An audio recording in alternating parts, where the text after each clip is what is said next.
¿Para quién trabajas? Hasta el Golfo, ¿Cómo te llamas? Francisco Javier Huerta Guevara, ¿Quién te mandó? Héctor Villanueva, ¿De dónde eres? Ciudad Victoria, Los granadazos y las mantas que pusieron en Monte contra de la Rana. sociedad, ¿quién las puso? Monte La Rana ¿Quién más? y el Pirru, ¿Para quién trabajan? hasta el Golfo, ¿Quién los mandó? La Rana. ¿Cómo te llamas? Francisco Javier Reyes Cruz, ¿Para quién trabajas? Canto del Golfo. Esto es para ustedes, pinches golfas. Es un regalito que les mandamos. La agarras entre nosotros, no en contra de la sociedad. Sale el antopón, pinches culeros. Ciudad Victoria, es territorio Z, perros. Esto es lo que le va a pasar a todos los pinches fotos que colaboren con el cártel del Golfo. Que hagan cosas en contra de la ciudadanía y en contra de la plaza. Aquí, puro Z, culeros.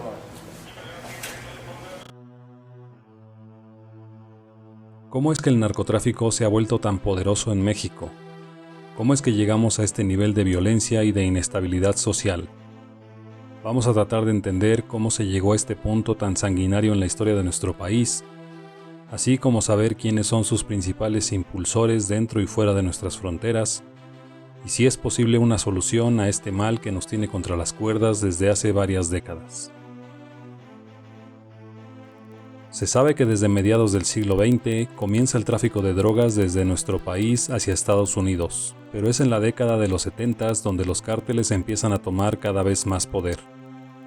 El primer gran capo reconocido en México fue Pedro Avilés Pérez, apodado el León de la Sierra, quien fue el pionero en traficar cocaína de Sudamérica hacia nuestro vecino del norte.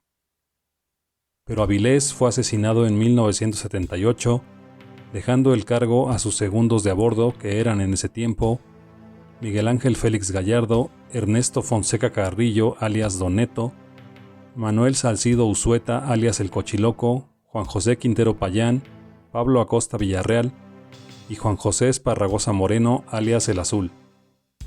Ellos se encontraban en el nivel más alto de la pirámide a la muerte de León de la Sierra.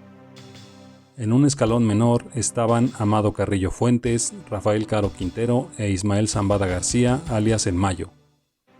Amado Carrillo era sobrino de Don Neto y más tarde sería conocido como el Señor de los Cielos. Mucho más abajo en la estructura se hallaban los sembradores y pistoleros Héctor el Güero Palma, Joaquín el Chapo Guzmán, los hermanos Arellano Félix y los hermanos Beltrán Leiva. Casi todos eran originarios de Sinaloa, pero al tener su base de operaciones en la capital de Jalisco se les conoció como el Grupo de Guadalajara o Cártel de Guadalajara. Recordemos que en la década de los 70s y principio de los 80s, los narcotraficantes no tenían ni el alcance ni la fuerza que tienen actualmente. Esto puede explicarse por dos razones principales. La primera es que el Estado mexicano tenía mayor fuerza, es decir, los gobiernos de los presidentes Luis Echeverría y José López Portillo eran muy poderosos y concentraban todo el mando en la silla presidencial y en su séquito, por lo cual podían controlar esos grupos delictivos. La absurda idea de adelgazar las tareas del gobierno se daría a partir del sexenio de Miguel de la Madrid, debilitando al Estado más y más con cada sucesión. La segunda razón es que la droga más vendida en Estados Unidos durante los 70s y 80s era la cocaína, consumida mayormente por la comunidad negra de aquel país, por lo que los gobiernos de Washington no lo consideraron como un riesgo o un asunto prioritario, ya que no eran los blancos anglosajones quienes estaban en riesgo, y además, al estar focalizado en un sector de la población estadounidense, los rendimientos de los narcos eran menores. El negocio de las drogas era y es tan rentable que ha ido comprando voluntades a todos los niveles. Sin embargo, debemos retroceder todavía más en el tiempo para entender que ningún capo, ni el Mayo ni el Chapo, inventaron este modelo empresarial como lo han hecho ver algunos medios de comunicación. En las series de televisión o en documentales, se presenta a los capos de la droga Pablo Escobar, el Chapo Guzmán o el Señor de los Cielos como grandes maestros de la manipulación, calculadores y en ocasiones hasta benévolos al estilo Robin Hood. No obstante, el negocio del narcotráfico no hubiera alcanzado su inmensa proporción si no estuviera ligado también a políticos, militares, banqueros y empresarios. Es un engranaje gigantesco que no solo comprende un país, sino que abarca varias nacionalidades. Los verdaderos inventores del sistema de comerciar drogas a gran escala fueron los ingleses. Fue en el siglo XIX, durante el reinado de Victoria, cuando los británicos hicieron todo lo posible por generar una enorme organización, obteniendo ganancias nunca vistas con el narcotráfico, aún a sabiendas de que la droga era perjudicial para el ser humano. Aquella sociedad de la Inglaterra victoriana que tanto se alaba y se idealiza en las películas de Hollywood fue la responsable por numerosos crímenes en muchas partes del mundo.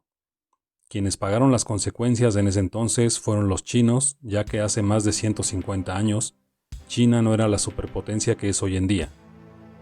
En esa época era una nación atrasada tecnológicamente, con muchos problemas internos y con gobernantes ineptos como el emperador Xiang Feng, quien se daba una vida de lujos en palacios de ensueño, mientras el resto de la población sufría los horrores de la drogadicción y la guerra. El país asiático se había ido debilitando durante varios siglos, al punto que, por ejemplo, el entonces Imperio Portugués controló la región de Macao desde el siglo XVI hasta el siglo XX. Pasemos ahora a analizar cómo fue que el Imperio Británico creó el sistema de tráfico de drogas a gran escala y cuáles son sus similitudes con los narcos modernos.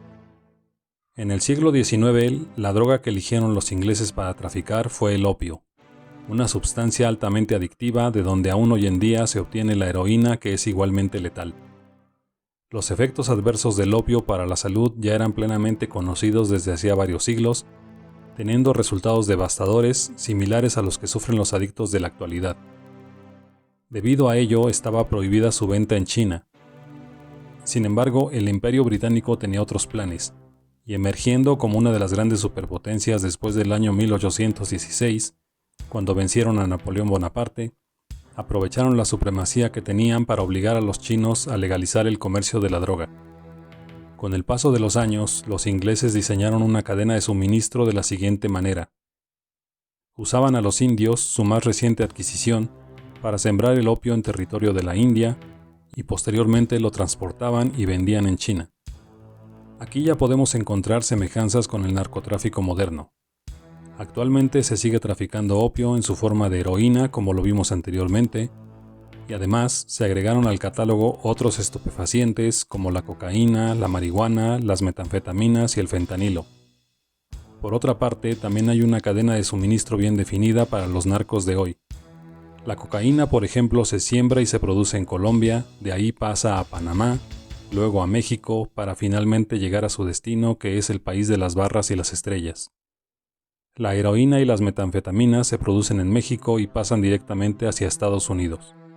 Esto sin contar el caso de Afganistán, que veremos más adelante. Obviamente, para que el opio pudiera ingresar a pesar de la prohibición del Imperio chino, debía haber corrupción. Para tal efecto, y dado que los ingresos del tráfico eran muy grandes, los ingleses sobornaron a altos funcionarios con el fin de permitir el contrabando. Además, algunos traficantes chinos vieron la oportunidad de hacer fortunas enormes a costa de la salud de sus compatriotas, sin importar que en el proceso dañarían a su propio país. Debido a que el gobierno chino seguía oponiéndose a que tan dañina sustancia ingresara en su territorio, los británicos les hicieron la guerra en dos ocasiones, de 1839 a 1842 y de 1856 a 1860. Estos conflictos fueron bautizados como las Guerras del Opio. En ambas intervenciones, los súbditos de la reina Victoria vencieron fácilmente, ya que el ejército chino tenía armamento antiguo y no poseía recursos económicos para costear el conflicto. Con el fin de justificar la guerra ante la opinión pública, los británicos recurrieron a una de sus armas predilectas hasta la fecha, los medios masivos de comunicación. En esos años, los periódicos eran el vehículo por el cual podían llegar a gran parte de la población, de manera que pagaron chayote a los reporteros del Times of London porque, según decían, puede resultar conveniente contratar los servicios de algún periódico líder para defender la causa. Esa causa, por supuesto, era la guerra. Habiendo ganado las guerras, los ingleses se apropiaron de Hong Kong, que en el siglo XIX era un pueblito en la costa sur de China. También se adjudicaron el control de Shanghái y algunos otros puestos clave para inundar de opio todo el país. Esto es un dato muy relevante, por lo que les pido lo recuerden ya que lo abordaremos más adelante. Para asegurar el tránsito de la droga así como sus nuevas posiciones, Los británicos crearon bases militares y además firmaron un tratado con los vencidos, donde entre otras cosas legalizaban el comercio de opio. Otro punto crucial en el sistema era la moneda que debía usarse para las transacciones.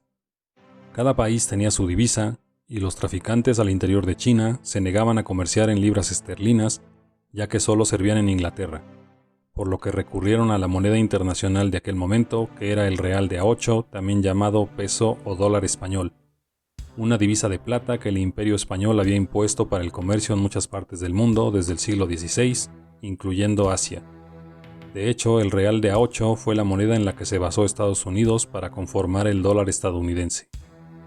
Volviendo al tema, en aquel momento la medida estándar para la venta de opio eran los cofres. Cada cofre pesaba aproximadamente 77 kilos y valía unos $13,000 actuales. Las ganancias del opio fueron tan grandes que llegaron a representar el 30% del presupuesto del Imperio Británico. Se llegaron a comerciar hasta 105,000 cofres al año, lo que sería aproximadamente 8,000 toneladas, generando el equivalente a más de $1,300 millones actuales. Pero al tener cifras tan descomunales cada año, surge la cuestión de dónde guardar tanto dinero y cómo integrarlo en el mundo legal. Por supuesto, no es fácil guardarlas debajo de un colchón ni en cajas fuertes particulares. Además, integrar esas cantidades al comercio común es una tarea compleja. Si recuerdan, les pedí que mantuvieran en mente el dato de que los británicos habían tomado el control de Hong Kong y Shanghái, y aquí es donde lo retomaremos.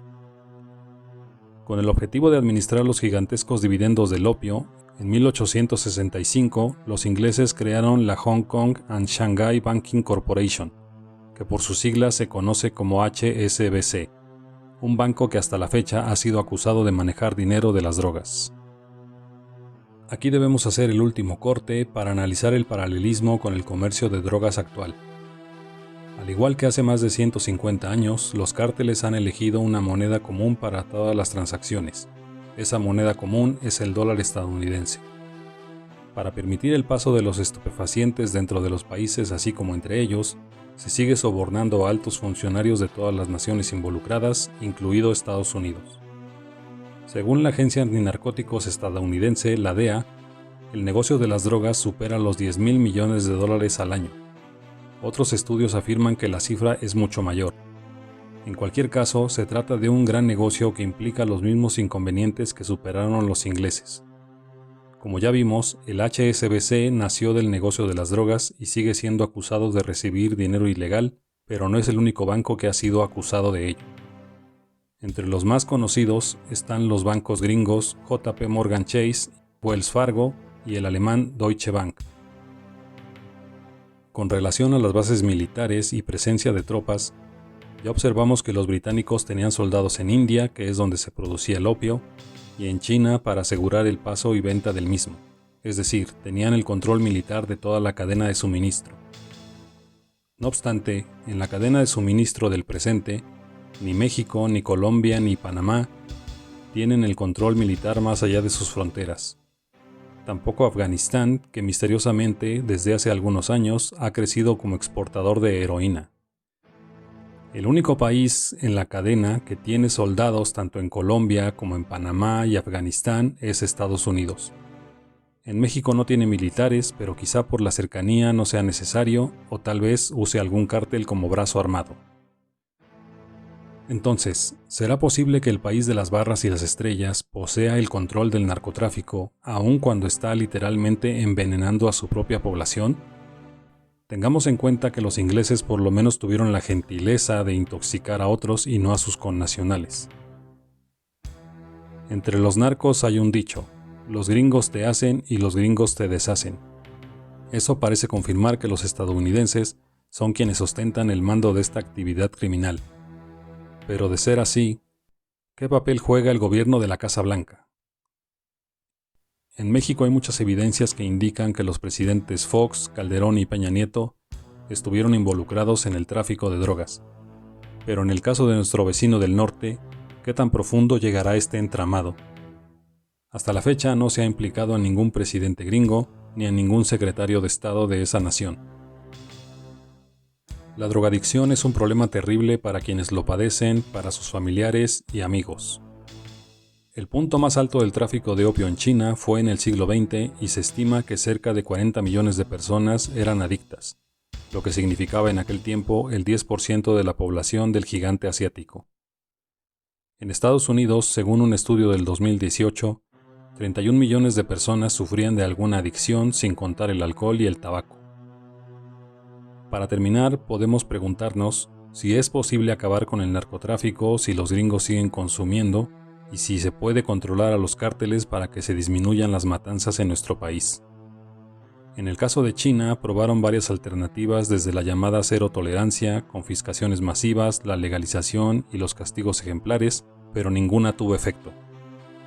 El problema se solucionó cuando el imperio inglés entró en evidente declive en la Segunda Guerra Mundial y cuando ascendió al poder Mao Zedong en 1949 imponiendo un gobierno de terror sobre la población.